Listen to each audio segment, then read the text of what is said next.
Veneto per un turismo accessibile, ma in che senso accessibile soprattutto nella nostra regione? In tutti i sensi, appunto perché cerchiamo di dare attenzione a tutte quelle disabilità che sono a volte evidenti perché sono di carattere motorio, a volte non del tutto evidenti come quello che può essere un'intolleranza di carattere alimentare o problemi di carattere sensoriale.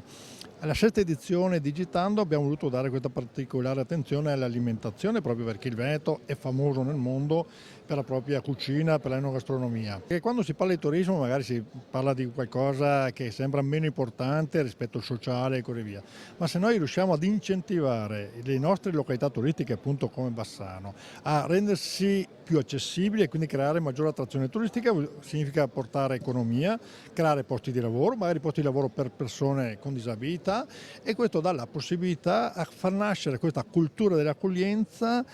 capacità di gestire questi tipi di bisogni che magari in questo momento non abbiamo così sviluppato. Questa è una regione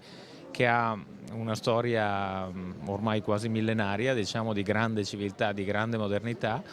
ed è anche una terra, diciamo, turistica per definizione. In questo momento Vicenza è il centro di un momento di domanda e offerta di un settore che è un settore che vale largo circa 80 milioni di portatori di handicap in Europa,